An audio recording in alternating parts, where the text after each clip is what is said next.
नमस्ते। आज हामी एउटा यस्तो पाक संसारको यात्रामा निस्कँदैछौँ जुन हाम्रो आफ्नै देशमा छ तर धेरैका लागि अझै पनि रहस्यमय छ। यो एउटा यस्तो संसार हो जहाँ हरेक गाँसमा कथा भेटिन्छ र हरेक परिकारले संस्कृति बोकेको हुन्छ। ल एकछिन आँखा चिम्म गरेर सोचौँ त। नेपाली खाना भन्ने बित्तिकै हाम्रो दिमागमा सबैभन्दा पहिले के को तस्विर आउँछ होला? हो, धेरैको मनमा पक्कै पनि त्यही आयो होला, होइन त? हाम्रो प्यारो न्यानो दालभात तरकारी, यो त हाम्रो पहिचान नै भइसक्यो। तर के हाम्रो नेपाली खानाको संसार साँच्चै यतिमा मात्रै सीमित छ त? बिल्कुल छैन। अब एउटा यस्तो परिकारको कल्पना गरौँ जसमा जङ्गलबाट टिपेर ल्याएको झ्याउ प्रयोग हुन्छ अनि कुखुराको प्वाँख जलाएर बनेको खरानी पनि। सुन्दा कुनै दन्त्य कथा जस्तो लाग्यो होला, तर होइन, यो हाम्रो आफ्नै देशको यही माटोको एउटा जीवन्त वास्तविकता हो। ल अब यो अनौठो खानाको रहस्य बुझ्नको लागि हामीले पहिले त्यो ठाउँ र त्यहाँका मानिसहरूलाई चिन्नुपर्छ। आउनुहोस्, पूर्वी पहाडको यही अनौठो भान्साभित्र छिरेर भूगोल र इतिहासको स्वाद चाखौँ। पूर्वी नेपालको पहाडी भूभाग, यहाँ बसोबास गर्ने राई समुदायको भान्सा भनेको उनीहरूको जीवनशैलीको ऐना नै हो। सोच्नुस् त, विकट भूगोल, सीमित स्रोत, तर यही अभावबाट नै उनीहरूले प्रकृतिमा जे भेटिन्छ त्यसैबाट अद्भुत स्वाद सृजना गर्ने कला सिके। कोदो, फापर, मकै अनि जङ्गलका अनेकौं खानेकुरा नै उनीहरूको भान्साको आधार बन्यो। र यही सृजनाशीलताको सबैभन्दा उत्कृष्ट उदाहरण हो याङबेन। सुन्दा सामान्य झ्याउ जस्तो लागे पनि यो त्यो होइन। यो त पूर्वी पहाडका घना जङ्गलमा पुराना रुखहरूको बोक्रामा उम्रिने एक विशेष प्रकारको खान मिल्ने लाइकेन हो। त्यसैले याङबेनलाई केवल एउटा खानेकुराको सामग्रीको रूपमा मात्र हेर्नु हुँदैन। यो त राई समुदाय र जङ्गलबीचको गहिरो सहजीवी सम्बन्धको प्रमाण हो। यो भोक मेटाउने चिज मात्रै होइन, यो त पुस्तौँदेखि चलिआएको ज्ञान र जीवन जिउने कलाको प्रतीक हो। ल अब कुरा गरौँ ती खास परिकारहरूको जसले आफ्नो थालमा सिङ्गो संस्कृति बोकेका छन्। र एउटा खुसीको कुरा के छ भने यी कथाहरू अब एउटा समुदाय वा एउटा क्षेत्रमा मात्र सीमित छैनन्।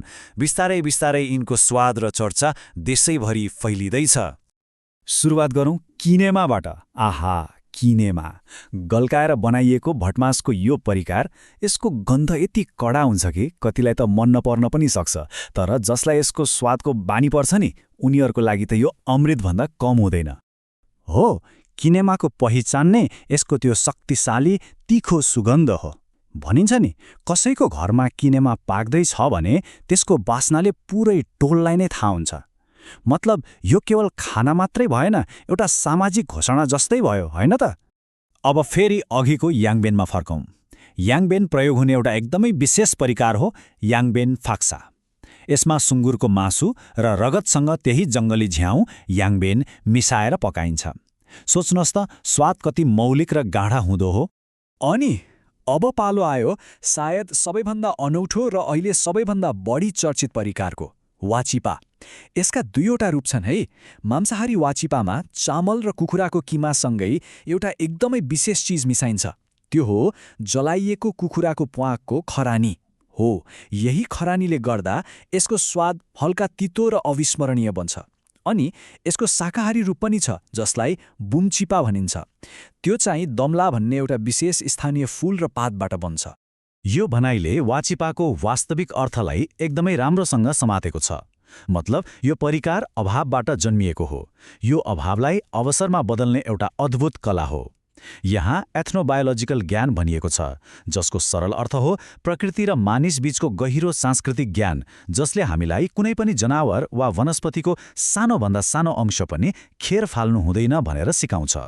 ल यी तस्विरहरूमा हेरौँ न। एकातिर परम्परागत चुलोमा वाचिपा पाक्दै गरेको देखिन्छ र अर्कोतिर त्यही परिकार खानको लागि तयार भएर थालमा सजाइएको छ। यो यात्राले के देखाउँछ भने सामान्यभन्दा सामान्य सामग्रीलाई पनि कसरी एउटा सांस्कृतिक पहिचानमा बदल्न सकिन्छ। त्यसैले वाचिपाको भूमिका एउटा मात्र छैन, दोहोरो छ। एकातिर यो अभावको समयमा शरीरलाई तागत दिने, जनावरको कुनै पनि भाग खेर नफाली बनाइने पौष्टिक खाना हो भने अर्कोतिर यो पितृपूजा र साकेला जस्ता चाडपर्वमा चढाइने एकदमै पवित्र प्रसाद पनि हो। अब खानाको कुरा त धेरै भयो, अलिकति पेय पदार्थतिर पनि लागौँ, किनभने राई संस्कृतिमा पेय पदार्थको पनि उत्तिकै महत्त्वपूर्ण स्थान छ। यी पेयहरू सामाजिक जमघट र धार्मिक अनुष्ठानका लागि नभई नहुने कुरा हुन्। तोङ्बाको नाम त सायद धेरैले सुन्नुभएकै होला। यो सबैभन्दा परिचित पेय पनि हो। यसमा के हुन्छ भने गल्काइएको कोदोलाई तोङ्बा नै भनिने एउटा विशेष काठको भाँडोमा राखिन्छ अनि त्यसमा तातो पानी थप्दै बाँसको नलीले बिस्तारै बिस्तारै तान्दै पिइन्छ। यसको स्वाद हल्का गुलियो, अमिलो अनि अलिकति माटो जस्तो हुन्छ। कल्पना गर्नुहोस् त, चिसो पहाडी साँझ, आगोको वरिपरि बसेर साथीभाइसँग गफ गर्दै तातो तातो तोङ्बा पिउँदाको मजा, आहा। अब तोङ्बाको अलिकति कडा भर्जनको कुरा गरौँ, त्यो हो रक्सी। यो पनि उही कोदो वा चामल जस्ता अन्नलाई गल्काएर बनाइन्छ, तर यसलाई डिस्टिलेसन अर्थात् वाष्पीकरण गरेर झानिन्छ। त्यसैले यो निकै कडा हुन्छ। कति कडा हुन्छ भन्ने कुरा यो नम्बरले नै बताउँछ। 45% भन्दा बढी अल्कोहल। त्यसैले यो त्यत्तिकै पिइँदैन। विशेष चाडपर्व र ठूला समारोहहरूमा सम्मानस्वरूप प्रसादको रूपमा थोरै थोरै मात्र लिइन्छ। त्यसैले अन्त्यमा के भन्न सकिन्छ भने राई खानाको चर्चा गर्दा हामी केवल परिकारको स्वादको कुरा मात्र गरिरहेका हुँदैनौँ। यो खाना त आफैमा एउटा जीवन्त इतिहासको दस्तावेज हो। यसले राई समुदायको सङ्घर्षको कथा भन्छ, प्रकृतिप्रतिको उनीहरूको अगाध सम्मान देखाउँछ र समुदायबीचको बलियो बन्धनलाई झल्काउँछ। यहाँ पर्यावरण, समुदाय र आध्यात्मिकता सबै एकै ठाउँमा जेलिएका छन्।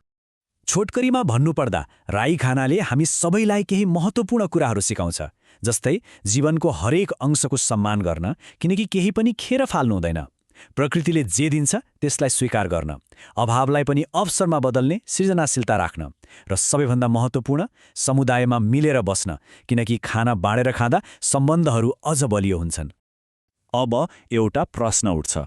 आजको संसारमा जहाँ जतासुकै एउटै किसिमको फास्ट फुड र विश्वव्यापी स्वादहरू हाबी भइरहेका छन्, त्यहाँ झ्याउ, कोदो र प्वाङको खरानीमा लेखिएको यो अनमोल पाककलाको सम्पदालाई हामीले कसरी मनाउने र जोगाउने होला?